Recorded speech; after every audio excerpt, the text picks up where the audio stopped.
Man, gaming, am I right? Welcome to another video. If you don't know, my name is Fisberg. I'm just kind of a dude that just rambles. I like to ramble, and I have a lot of thoughts in this head. Even though like my last two brain cells, they left a long while ago. But for some weird reason, there's still just a lot of thoughts in here, and I want to talk about them. And it might not be true. This is like purely my opinion. But at the end of the day, I do feel like esports are kind of ruining the gaming industry. Roll credits. No, I do feel like that. And the reason why I'm saying this is if you look, I've been a gamer for a while. I kind of look like a gamer. Well, I tend to think that I do. I think that if people looked at me, they would be like, oh, bro, this guy has played so much League of Legends, which is true. I have played a tremendous amount of League of Legends that completely ruined my entire childhood. And also World of Warcraft. I was painfully addicted to that game. Luckily, World of Warcraft doesn't really have that big of a competitive scene. I'm sorry, guys. I'm sorry I said it. I don't think it has that big of a competitive scene. But League of Legends does. And when you do get to a certain point, it's kind of like the meme of like how much money do you need before you become a pedophile. It's the same thing with video games in a sense, not with the pedophile thing, but how much money and time do you need to get to make your game worse? Because with a lot of these Infinity games, you know, when money starts talking, there's some things that are gonna actually kind of just ruin the game, you know? So if we look at League of Legends, because I think League of Legends is like probably like the most common thing where people have really seen it. I used to love playing Jetfighter Anivia. And if you don't know, Anivia is this like ice bird, and she's an ability user, and she uses magic and stuff like that. But she started out with the highest attack damage. So what I would do is I would only get mobility, then I would get Heart of Gold, and then I would only do attack damage. So I would basically just be auto-attacking, right? But what you could do is that you would be flying real fast. So you'd be flying through the map, then you would stun the person, and then you would just go like with your auto-attacks. And that was really fun. I loved doing that. Was it good? No, not really, but I like doing it. How have League of Legends changed now? You're not allowed to do that anymore because now there's investors and now there's people that are watching the games and stuff like that. And you need to be able to understand every single thing about the game, because if somebody does something that's weird and creative and fun, then then people won't understand it.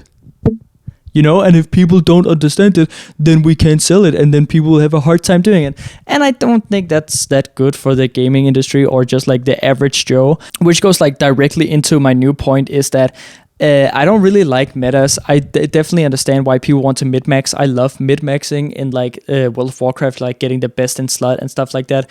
But you know, World of Warcraft is weird because it's an MMO, which stands for massively multiplayer online or something like that, right? You know, you get it, just a lot of people. But a lot of the time, it's just a single player game, right? You just kind of walk around, do your own quest, meet your own people, make your own little adventure and stuff like that.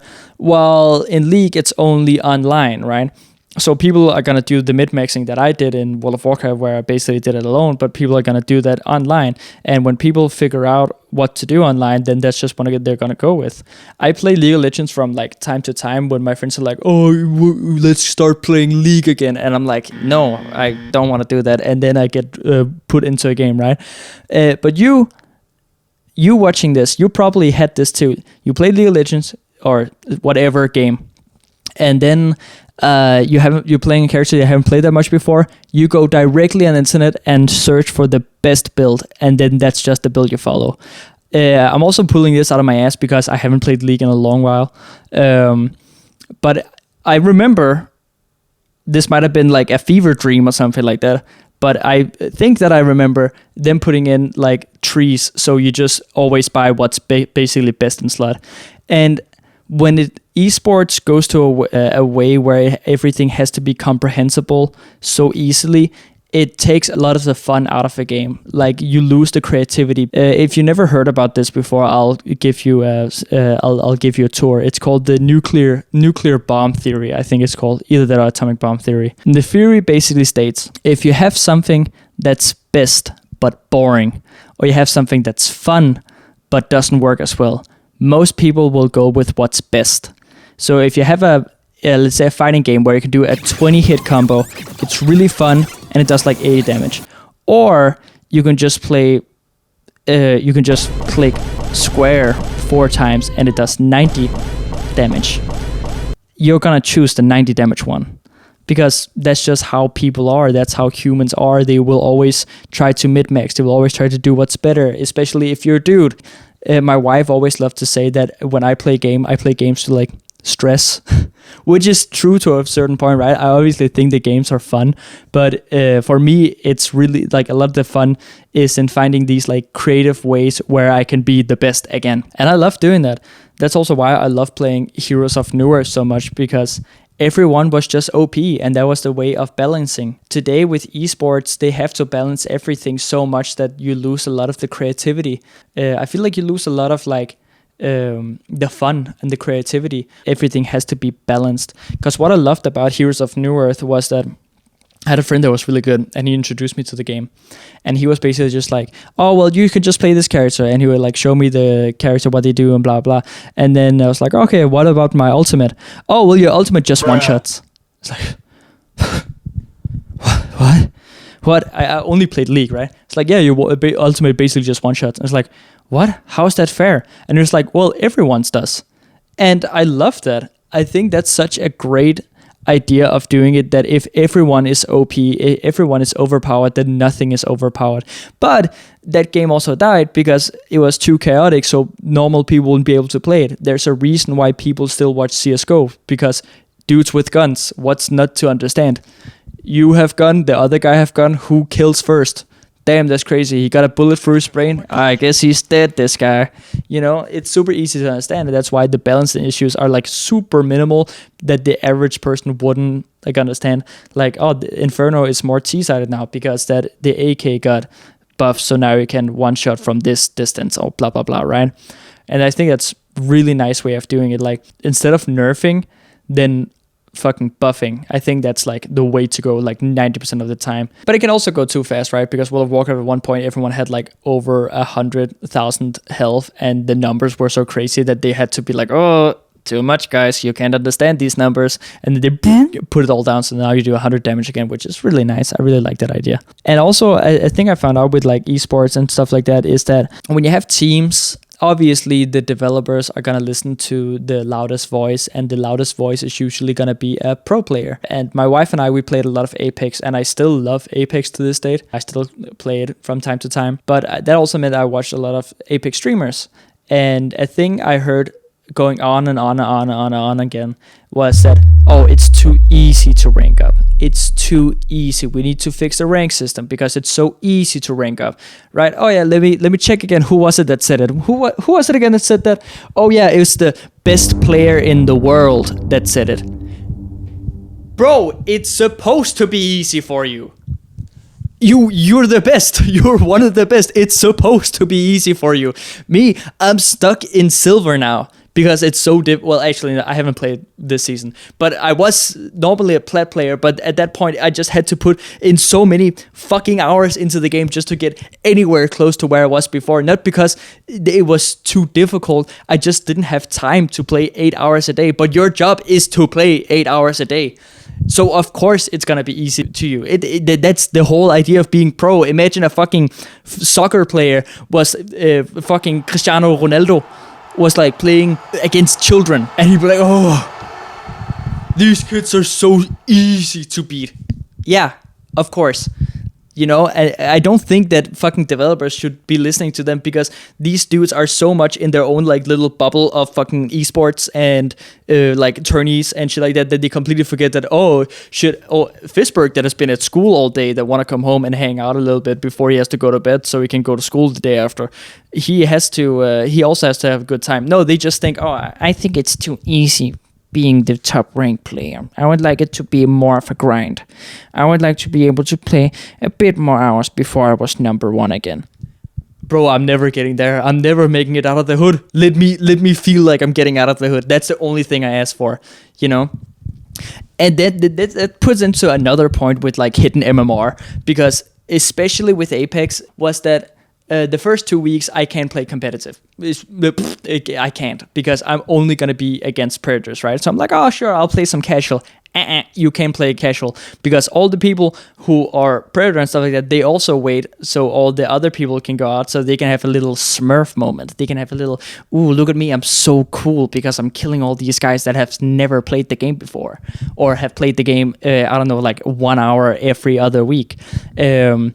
So the first month, I'm basically out of playing competitively, and I'm also basically out of playing casually, because in casual, there's this hidden MMR, which is like, oh, well, this guy's a plat player. There isn't that many plat players that actually play, so he's going to be put on to what's next. And what's next? Oh, well, that's Diamond and Masters and Predators. And at that point, it's just not fun anymore. So what I do with Apex now is I basically don't play like the first couple of weeks, and then I take a couple casuals game, then I win one game, and then I get put up with the Predators again, and then it's not fun to play again, so I'm forced to play competitive. But if I'm forced to play competitive to play against people who are roughly my skill level, I'm also going to be stressing, because now there's a little number, and I love the slot machine. I love going, right? So if I see that little number, I'm going to be like, oh, that number better go up, because if that number doesn't go up, I'm going to have a real bad time tonight. And obviously there is a certain agreement, like internal agreement with like these creators. Like, you obviously, as a developer, you want to make these creators happy, right? Because a lot of people watch them, a lot of money goes in, there's a lot of investors. The more investors are, the more money the company will get, and blah blah, right? You know, the business for stupid. We want green line, not red line, right? And when that comes in, there's viewerships and stuff like that, so everything needs to be balanced, and which makes it, everything's balanced, and you lose some of the creativity and some of the fun.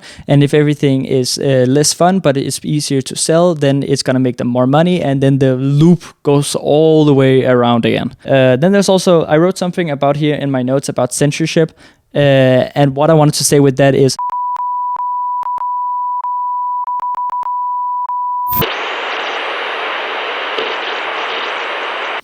I think that censorship, I love trash talking, but I've also come to a point now where I'm too old for trash talking. Like, it's not a Call of Duty lobby anymore. I don't care. So I've basically come to a point now where I go into a ranked game and then I just insta-mute everyone, because I don't think it's fun being told that I'm silly and bad at the game when I'm just trying to have a little bit of a good time. I'm just a little guy. I'm just a silly little guy. I'm just trying to play a little video game, have a little fun. Have you seen this little guy? Which guy? Look at my watch, look at my stress level, being like, God damn, bro, this ain't good.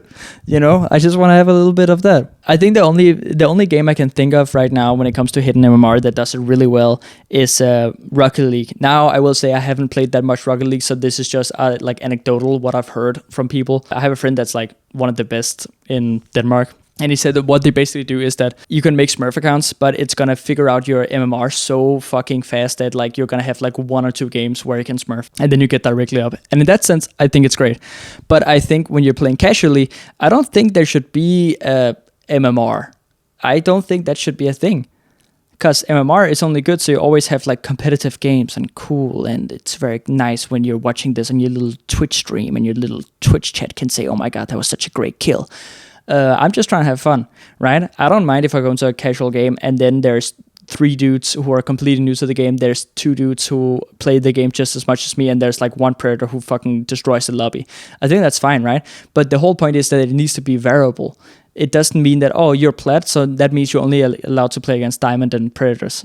It should be, oh, you're plat? Okay, sure, we put some bronze in here, we put some silvers in here. Hey, fuck it, we also got a master player in here. He's over here, say hi to him. Right? I do not want to say hi to him. I want to be left alone. But I think hidden MMR is kind of stupid.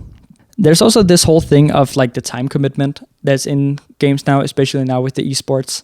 You have to put so much time into just being able to be even close to where your rank is, and I don't have time for that. I have a life. I have other shit I need to do. Sometimes I get off from work and I just want to play a little game. I might play a little rank game, but that might be the only rank game I will get the entire week. That might be the only rank game I'll play the entire week or for that day, or maybe I won't have off the weekend and I won't be able to play, right? So I'll be looking at my rank and it's silver, even though that I know that I'm usually plat or diamond. But it's because that these big players say that they want, a little beep. But it's because that these big players, they say that they want It's because these big players, they want to have like more grind in it. And Ostava says something that was really nice. Can you shut? Ostava said something that was really nice when it comes to time commitment in video games. He's a Dead by Daylight streamer, if you don't know. And he says that enjoy the grind. Just enjoy playing the game and having fun, right? But I feel like if you're a pro, then you have other stuff to worry about than talking about the grind, because you're not a part of the grind. You're getting paid to do this. You know, if I go into a karaoke bar and there's a person that's been hired by the karaoke bar because she's a perfect opera singer, but she's not a part of us. She's not in the same group. She is the 1%er. I'm just a dude that had a couple of drinks, and now I think that it's my time to sing Studio Killer's Jenny, because I can definitely hit that vocal range. Spoiler, I can't. But we're not on the same playing field, and that's where I want to end this video. We're not on the same playing field, and I think esports are kind of ruining the game industry because of it. But in other hands, I still love playing video games, and I won't stop. I just think it's something that needs to be voiced a little bit, because yeah, that's about it. Thank you for watching, if you enjoyed this video. And if I know it's very rambly. I'm very like a rambly kind of guy, just sharing my thoughts. Maybe you like it, maybe you don't. Okay, bye.